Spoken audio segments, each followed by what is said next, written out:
पिछले क्लास में ओम के नियम के बारे में बताए थे, जिसमें परिभाषा। अब इसके बाद इसे प्रयोग के द्वारा सत्यापन। देखिए यह फिगर पहले भी बनाए थे। सबसे पहले एक चालक तार लेते हैं। इस उपकरण में सर्वप्रथम एक चालक तार, उसके बाद battery, ammeter, voltmeter, bulb, परिवर्तनशील प्रतिरोध और स्विच को चित्रानुसार सजाकर एक परिपथ बनाया जाता है। तो देखिए ध्यान देंगे, यही बात लिखल है। सर्वप्रथम एक चालक तार लेंगे।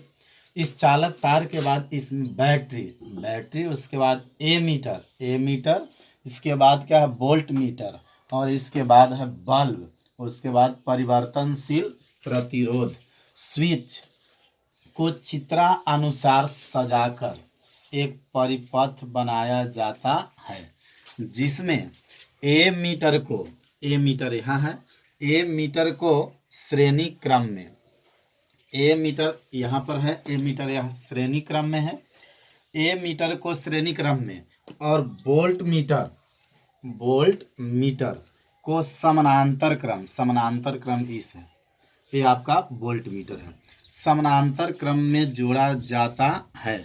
अब इसके बाद इसमें स्विच को दबाकर परिपथ में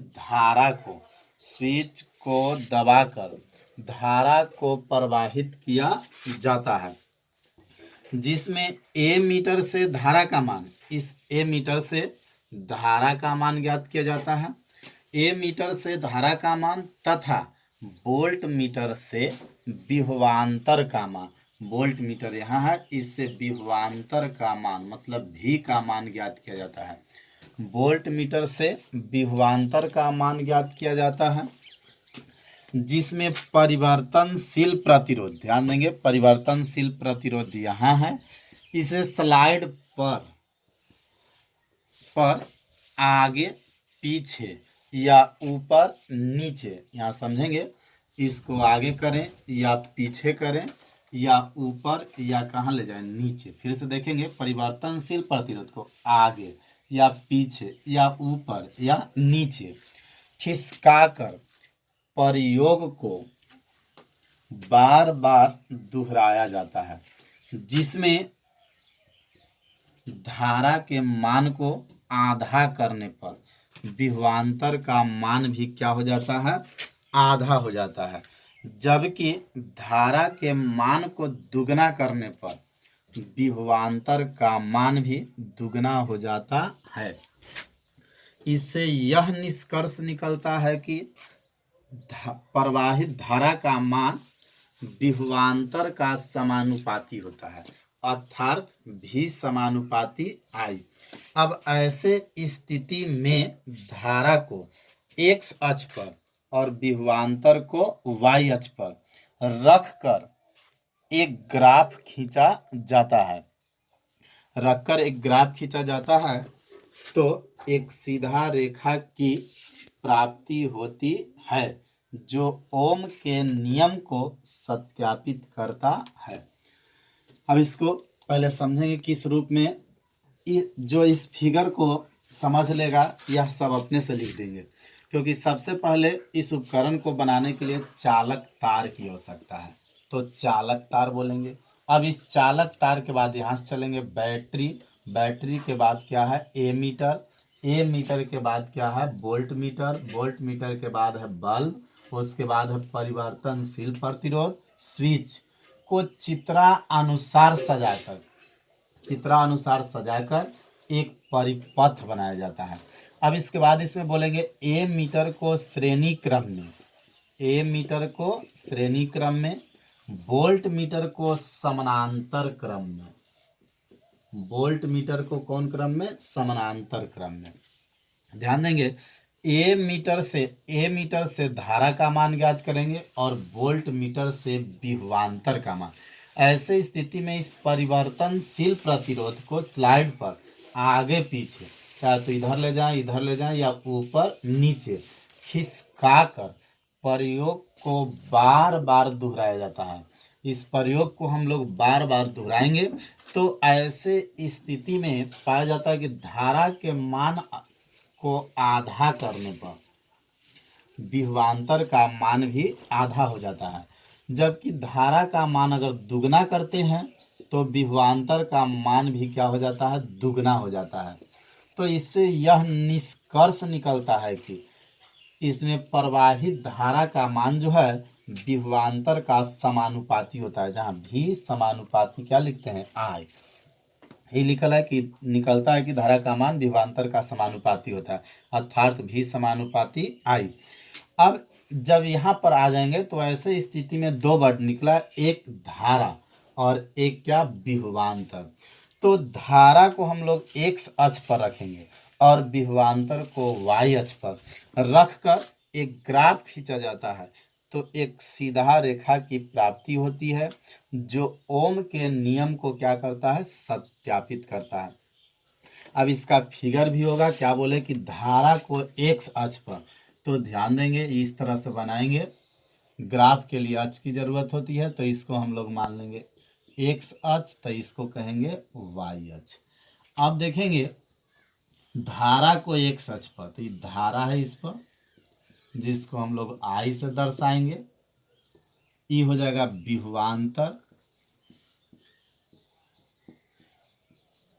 भी से, जिसको अब यहाँ पर ध्यान देंगे एक सीधा रेखा की प्राप्ति होता है, इसको इस रूप में करेंगे।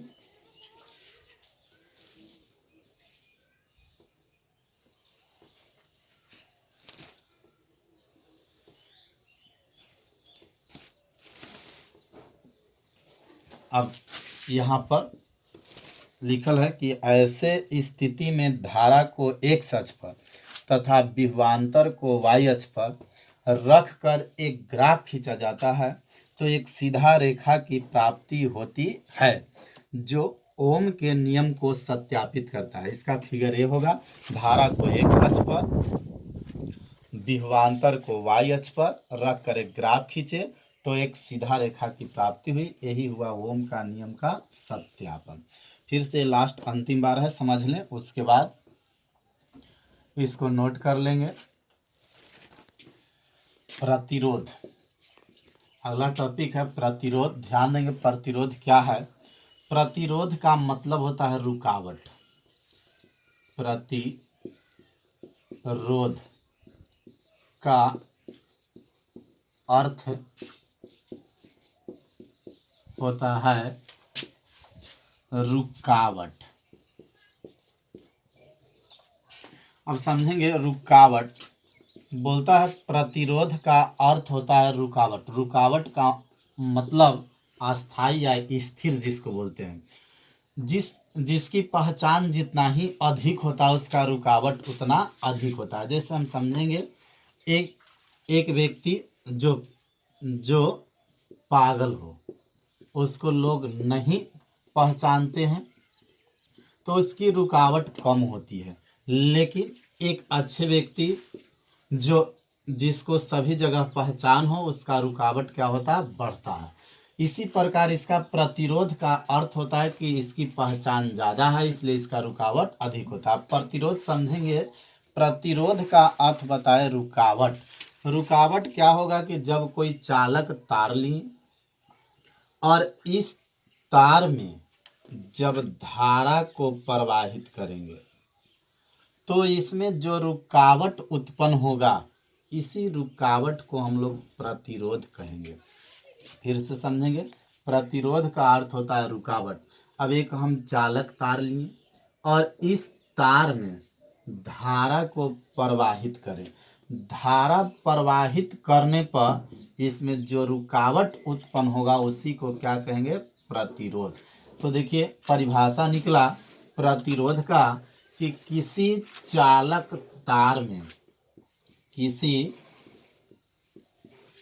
चालक तार में, चालक तार में, किसी चालक तार में धारा को प्रवाहित करने से, प्रवाहित करने से जो रुकावट उत्पन्न होता है, रुकावट उत्पन्न होता है तो उसे प्रतिरोध कहते हैं, प्रतिरोध कहते हैं। फिर से देखेंगे, किसी चालक तार में धारा को प्रवाहित करने से जो रुकावट उत्पन्न होता है उसे प्रतिरोध कहते हैं। अब इस प्रतिरोध को R से सूचित किया जाता है, बड़ा बोलेंगे इसे R से, इसे R से सूचित किया जाता है। अब इस प्रतिरोध का मात्रक होता है ओम, इसका SI यूनिट ओम होता है, ओम होता है।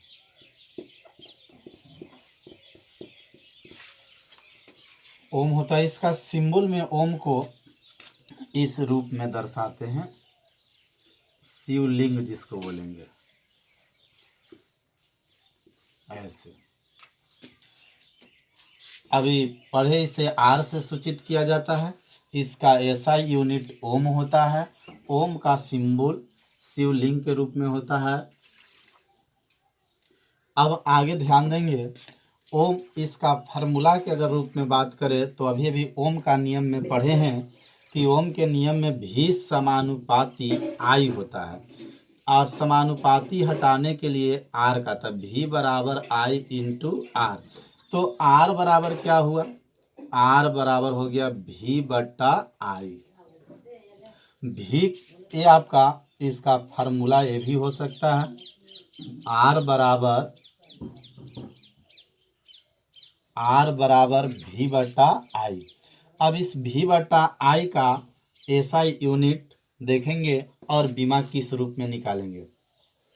तो सबसे पहले इसका SI यूनिट का बात किया जाए, SI यूनिट में कि R के हम लोग R लिखेंगे, V का मतलब विभवांतर, विभवांतर के बारे में ध्यान देंगे।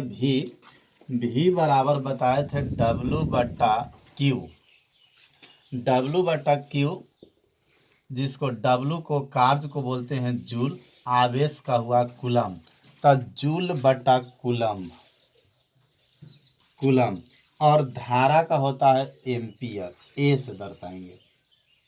अब इसको लिखेंगे क्या, जूल प्रति कूलम्ब एम्पियर, और इस जूल प्रति कूलम्ब एम्पियर को ही ओम कहते हैं, ओम।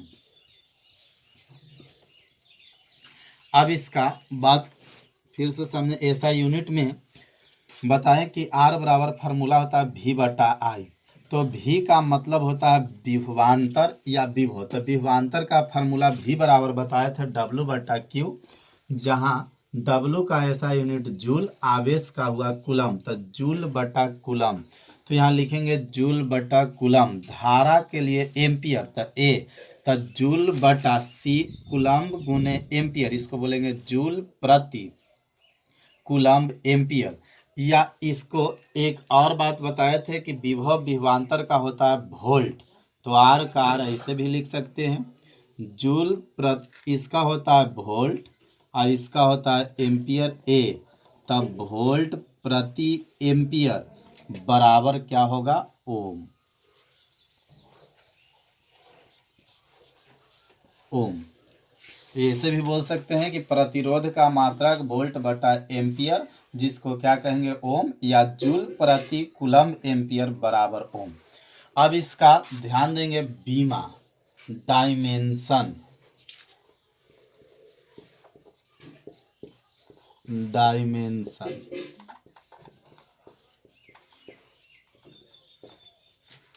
अब ये भी बताएं R बराबर V बटा I, तो V बराबर फार्मूला बताएं W बटा Q।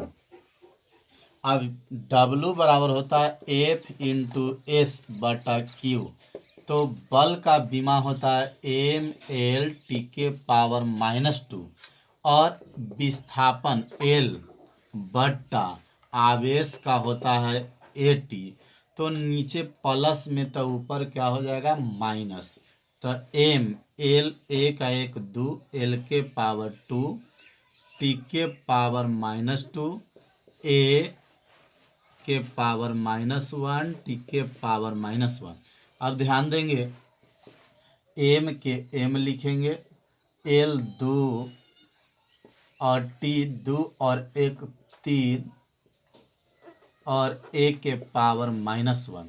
ये मान हुआ V का, तो V का यहाँ पर बीमा लिखेंगे m L के पावर 2, T⁻⁻3, 1 के पावर -1 बटा फिर से m L के पावर 2, T⁻⁻3, 1 के पावर -1।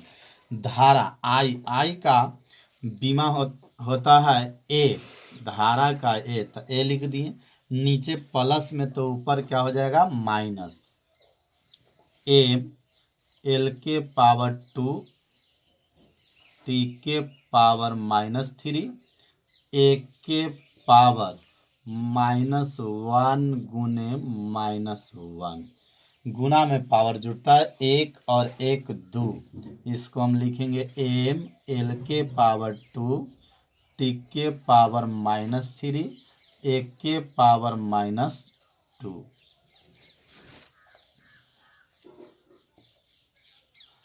फिर से देखेंगे इसका बीमा, R बराबर फार्मूला होता है V बटा I, तो V बटा I लिखें। अब V बराबर फार्मूला होता है W बटा Q, तो W का बराबर हो गया F इंटू एस बटा Q, तो W F का मान होता है mL/10⁻², S का मतलब विस्थापन का बीमा L, तो L 1 और 1 2, तो m L के पावर 2 और T के पावर -2, ये नीचे प्लस में तो ऊपर माइनस में, तो 1 के पावर -1, T के पावर -1, तो आ गया m L के पावर 2, T 2 और 1 3, तो T के पावर -3, A 1 1 यहाँ है तो 1 -1। अब ये आप इसको V का मान हुआ, ये V का बीमा विभवांतर का बीमा है, तो विभवांतर का बीमा रख दिए m L के पावर 2, T के पावर -3, 1 के पावर -1।